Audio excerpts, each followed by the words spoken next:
ഈശോ മിശിഹായ്ക്ക് സ്തുതിയായിരിക്കട്ടെ. അങ്ങനെ ഇന്നും ഈശോയോടുകൂടി ആയിരിക്കാൻ നമ്മൾ സമയം കണ്ടെത്തിയിരിക്കുകയാണ്. നമുക്ക് പ്രാർത്ഥിക്കാം. എല്ലാവരും കൈകൾ കൂപ്പി കണ്ണുകൾ അടച്ചേ. കാരുണ്യവാനായ ഈശോയെ, അങ്ങേ അറിയുവാനും സ്നേഹിക്കുവാനും അങ്ങയോടൊപ്പം ആയിരിക്കുവാനും ഈ സമയം തന്നതിനോർത്ത് അങ്ങേക്ക് നന്ദി പറയുന്നു. ഞങ്ങൾ പഠിക്കുന്ന കാര്യങ്ങൾ നന്നായി മനസ്സിലാക്കാൻ ഞങ്ങളെ അനുഗ്രഹിക്കണമേ. ആമേൻ. നമ്മുടെ പാഠത്തിൻ്റെ 3-ാമത്തെ ഭാഗത്തിലേക്ക് നമ്മൾ കടക്കുകയാണ്. കഴിഞ്ഞ ക്ലാസ്സിൽ നമ്മൾ എന്താണ് പഠിച്ചത് ഓർക്കുന്നുണ്ടോ? നമ്മൾ കഴിഞ്ഞ ക്ലാസ്സിൽ എന്താണ് പഠിച്ചതെന്ന്? ഉപമയുടെ ലക്ഷ്യം എന്താണെന്ന് പഠിച്ചു. ദൈവരാജ്യ ഉപമകളിലൂടെ എന്താണ് ദൈവരാജ്യത്തിൻ്റെ പ്രത്യേകത, മനുഷ്യഹൃദയങ്ങളിൽ എങ്ങനെ ദൈവരാജ്യം വളർന്നുവെന്ന് ഏതുപമയിൽ നാം വ്യക്തമാക്കുന്നു. ഇത്രയും കാര്യങ്ങളാണ് നമ്മൾ കഴിഞ്ഞ ക്ലാസ്സിൽ പഠിച്ചത്. എന്താണ് ഉപമകളുടെ ലക്ഷ്യം ഓർക്കുന്നുണ്ടോ? എന്താണ് ഉപമകളുടെ ലക്ഷ്യമെന്ന്? ദൈവരാജ്യത്തെക്കുറിച്ചുള്ള അറിവുള്ളവനും ഇല്ലാത്തവനും ഒന്നുപോലെ ലഭിക്കണമെന്ന് യേശുവിന് നിർബന്ധമുണ്ടായിരുന്നു. അതിനു പുറമെ കേൾവിക്കാരുടെ ഹൃദയകാഠിന്യത്തിലേക്കും ദൈവരാജ്യ അനുഭവത്തിലേക്ക് നയിക്കാനും ഉദ്ദേശമുള്ളവയാണ് യേശു പറഞ്ഞ ഉപമകൾ. യേശുവിൻ്റെ ഓരോ ഉപമയും പുതിയ തീരുമാനത്തിലേക്കുള്ള വെല്ലുവിളിയാണ്. പുതിയ ആകാശവും പുതിയ ഭൂമിയുമാണ് ഉപമകൾ കൊണ്ട് വിഭാവന ചെയ്യുന്നത്. അടുത്തത് ദൈവരാജ്യം ഉപമകളിലൂടെ ദൈവരാജ്യത്തിൻ്റെ വിവിധ മാനങ്ങൾ യേശു വെളിപ്പെടുത്തി. യേശുവിൻ്റെ ദൈവരാജ്യ പ്രബോധനത്തിൻ്റെ വലിയൊരു പങ്കും ഉപമകളാണ്. ഇന്ന് നമ്മൾ പഠിക്കാൻ പോകുന്നത്, ഒന്ന്, ദൈവരാജ്യത്തിൽ ഏത് തരം മനോഭാവമുള്ളവരാണ് പ്രവേശിക്കുന്നത്. 2, നാം എങ്ങനെയാണ് യേശു സന്ദേശം ഉൾക്കൊള്ളുന്ന ഉപമകളായി മാറുന്നത്. 3, ഉപമകളുടെ കേന്ദ്രാശയം അടിസ്ഥാനമാക്കി ഉപമകളെ 7 ഗണങ്ങളായി തിരിക്കാം. 4, ഉപമകളുടെ വ്യാഖ്യാനത്തിൽ ശ്രദ്ധിക്കേണ്ട കാര്യങ്ങൾ. ദൈവരാജ്യത്തിൽ ഏതുതരം മനോഭാവമുള്ളവരാണ് പ്രവേശിക്കുന്നതെന്ന് നമുക്ക് നോക്കാം. അപ്പോൾ ദൈവരാജ്യത്തിൽ ഏത് തരം മനോഭാവമുള്ളവരാണ് പ്രവേശിക്കുന്നത്? മാനസാന്തരപ്പെട്ട് ശിശുസഹജമായ നിഷ്കളങ്കതയോടെയും ആശ്രയബോധത്തോടെയും ദൈവരാജ്യത്തിൽ പ്രവേശിക്കാൻ യേശു ആവശ്യപ്പെടുന്നു. എങ്ങനെയാണ് ദൈവരാജ്യത്തിൽ പ്രവേശിക്കാൻ യേശു ആവശ്യപ്പെടുന്നത്? മാനസാന്തരപ്പെട്ട് ശിശുസഹജമായ നിഷ്കളങ്കതയോടെയും ആശ്രയബോധത്തോടെയും ദൈവരാജ്യത്തിൽ പ്രവേശിക്കാൻ യേശു ആവശ്യപ്പെടുന്നു. ദൈവരാജ്യത്തിൽ എന്തു ത്യാഗം സഹിക്കാനും നാം തയ്യാറാകണം. വയലിൽ ഒളിഞ്ഞിരിക്കുന്ന നിധി സ്വന്തമാക്കാനും നല്ല രക്തം കരസ്ഥമാക്കാനും തനിക്കുള്ളതെല്ലാം വിറ്റ വ്യാപാരിയുടെ മനസ്സായിരിക്കണം നമുക്ക് ഉണ്ടായിരിക്കേണ്ടത്. അപ്പോൾ എങ്ങനെയുള്ള മനസ്സായിരിക്കണം നമുക്ക് ഉണ്ടായിരിക്കേണ്ടത്? വയലിൽ ഒളിഞ്ഞിരിക്കുന്ന നിധി സ്വന്തമാക്കാനും നല്ല രത്നം കരസ്ഥമാക്കാനും തനിക്കുള്ളതെല്ലാം വിറ്റ വ്യാപാരിയുടെ മനസ്സായിരിക്കണം നമുക്ക് ഉണ്ടായിരിക്കേണ്ടത്. അടുത്തത്, നാം എങ്ങനെയാണ് യേശു സന്ദേശം ഉൾക്കൊള്ളുന്ന ഉപമകളായി മാറുന്നത്? നാം എങ്ങനെയാണ് യേശു സന്ദേശം ഉൾക്കൊള്ളുന്ന ഉപമകളായി മാറുന്നത്? ദൈവത്തോടൊപ്പം സ്വപ്നം കണ്ടുകൊണ്ട് മനുഷ്യരോടൊപ്പം കൈകൾ കോർത്തു പിടിച്ച് യുഗാന്ത്യം ലക്ഷ്യമാക്കി കൂട്ടായ്മയോടെ യാത്ര ചെയ്യുമ്പോൾ നാമും യേശു സന്ദേശം ഉൾക്കൊള്ളുന്ന ഉപമകളായി മാറുന്നു. അപ്പം എങ്ങനെയാണ് യേശു സന്ദേശം ഉൾക്കൊള്ളുന്ന ഉപമകളായി മാറുന്നത്? ദൈവത്തോടൊപ്പം സ്വപ്നം കണ്ടുകൊണ്ട് മനുഷ്യരോടൊപ്പം കൈകൾ കോർത്തു പിടിച്ച് യുഗാന്ത്യം ലക്ഷ്യമാക്കി കൂട്ടായ്മയോടെ യാത്ര ചെയ്യുമ്പോൾ നാമും യേശു സന്ദേശം ഉൾക്കൊള്ളുന്ന ഉപമകളായി മാറുന്നു. ഉപമകളുടെ കേന്ദ്രാശയം അടിസ്ഥാനമാക്കി ഉപമകളെ നമുക്ക് 7 ഗണങ്ങളായിട്ട് തിരിക്കാം. അപ്പോൾ ഉപമകളുടെ കേന്ദ്രാശയം അടിസ്ഥാനമാക്കി ഉപമകളെ നമുക്ക് 7 ഗണങ്ങളായിട്ട് തിരിക്കാം. ഒന്നാമത്തെ ഗണമാണ് ദൈവരാജ്യത്തിൻ്റെ ആരംഭം. എന്താണ് ദൈവരാജ്യത്തിൻ്റെ ആരംഭം? രണ്ടാമത്തെ ഗണമാണ് ദൈവരാജ്യത്തിൻ്റെ വളർച്ച. എന്താണ് ദൈവരാജ്യത്തിൻ്റെ വളർച്ച? മൂന്നാമത്തത് ദൈവരാജ്യത്തിൻ്റെ കൃപ അല്ലെങ്കിൽ കാരുണ്യം. ദൈവരാജ്യത്തിൻ്റെ കൃപ അല്ലെങ്കിൽ കാരുണ്യം. നാലാമത് ദൈവരാജ്യത്തിൻ്റെ വൈരുദ്ധ്യം. എന്താണ് ദൈവരാജ്യത്തിൻ്റെ വൈരുദ്ധ്യം? 5, ദൈവരാജ്യത്തിലെ പകരക്കാർ. 5 എന്താണ് ദൈവരാജ്യത്തിലെ പകരക്കാർ. 6, ദൈവരാജ്യത്തിലെ അംഗങ്ങൾ, 7 ദൈവരാജ്യത്തിൻ്റെ പൂർണ്ണത. ദൈവരാജ്യത്തിൻ്റെ ആരംഭത്തെ സൂചിപ്പിക്കുന്ന ഉപമയാണ് വിതക്കാരൻ്റെ ഉപമ. അപ്പോൾ ഒന്ന്, ദൈവരാജ്യത്തിൻ്റെ ആരംഭത്തെ സൂചിപ്പിക്കുന്ന ഉപമയാണ് വിതക്കാരൻ്റെ ഉപമ. രണ്ടാമത്, ദൈവരാജ്യത്തിൻ്റെ വളർച്ച. ദൈവരാജ്യത്തിൻ്റെ വളർച്ചയെ സൂചിപ്പിക്കുന്ന ഉപമയാണ് വിത്തിൻ്റെ ഉപമ, കടുകുമണിയുടെ ഉപമ, പുളിമാവിൻ്റെ ഉപമ. അപ്പം ദൈവരാജ്യത്തിൻ്റെ വളർച്ചയെ സൂചിപ്പിക്കുന്ന ഉപമയാണ് വിത്തിൻ്റെ ഉപമ, കടുകുമണിയുടെ ഉപമ, പുളിമാവിൻ്റെ ഉപമ. മൂന്നാമത്, ദൈവരാജ്യത്തിൻ്റെ കൃപ അല്ലെങ്കിൽ കാരുണ്യം.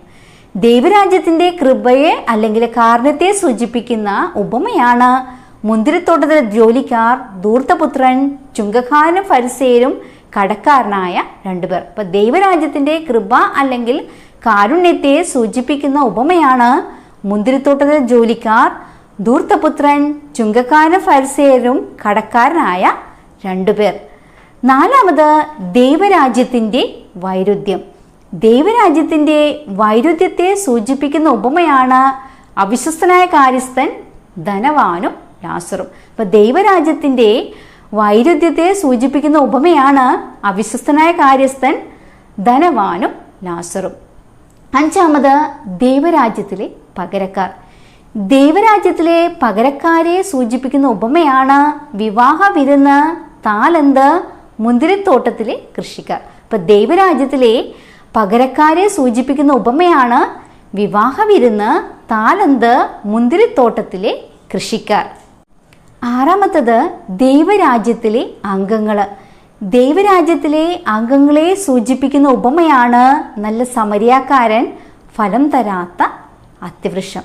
അപ്പോൾ ദൈവരാജ്യത്തിലെ അംഗങ്ങളെ സൂചിപ്പിക്കുന്ന ഉപമയാണ് നല്ല സമരിയാക്കാരനും ഫലം തരാത്ത അത്തിവൃക്ഷം. ഏഴാമത്, ദൈവരാജ്യത്തിൻ്റെ പൂർണ്ണത.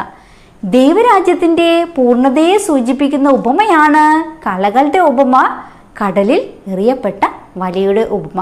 ദൈവരാജ്യത്തിൻ്റെ പൂർണ്ണതയെ സൂചിപ്പിക്കുന്ന ഉപമയാണ് കളകളുടെ ഉപമ, കടലിൽ എറിയപ്പെട്ട വലയുടെ ഉപമ. അടുത്തത്, ഉപമകൾ വ്യാഖ്യാനിക്കുമ്പോൾ ശ്രദ്ധിക്കേണ്ട കാര്യങ്ങൾ എന്തെല്ലാമാണെന്നാണ്. ഉപമകൾ വ്യാഖ്യാനിക്കുമ്പോൾ ശ്രദ്ധിക്കേണ്ട കാര്യങ്ങൾ. ഒന്ന്, ഉപമകളിലെ പ്രധാന ഘടകം ഏതെന്ന് കണ്ടുപിടിക്കുക. അപ്പോൾ ഒന്നാമത്, ഉപമകളിലെ പ്രധാന ഘടകം ഏതെന്ന് കണ്ടുപിടിക്കുക, അതിനെ എങ്ങനെ താരതമ്യപ്പെടുത്തിയിരിക്കുന്നുവെന്ന് മനസ്സിലാക്കുക. അപ്പോൾ എന്താണ് ഉപമകളിൽ പ്രധാന ഘടകം ഏതെന്ന് കണ്ടുപിടിക്കുക, അതിനെ എങ്ങനെ താരതമ്യപ്പെടുത്തിയിരിക്കുന്നുവെന്ന് മനസ്സിലാക്കുക. 2, ഉപമയിൽ പറയപ്പെട്ടിരിക്കുന്ന ജീവിത പശ്ചാത്തലം മനസ്സിലാക്കുക.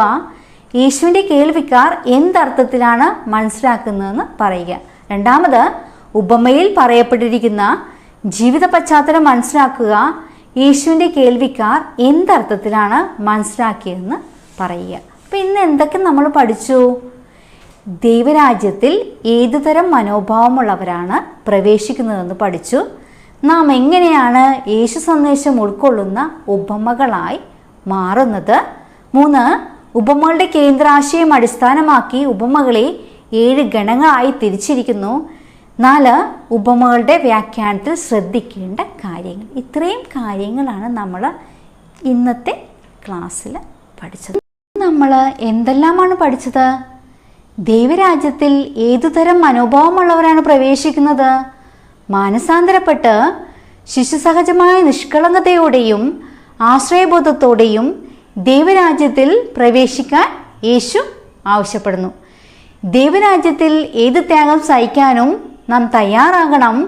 വയലിൽ ഒളിഞ്ഞിരിക്കുന്ന നിധി സ്വന്തമാക്കാനും നല്ല രത്നം കരസ്ഥമാക്കാനും തനിക്കുള്ളതെല്ലാം വിറ്റ വ്യാപാരിയുടെ മനസ്സായിരിക്കണം നമുക്ക് ഉണ്ടായിരിക്കേണ്ടത്.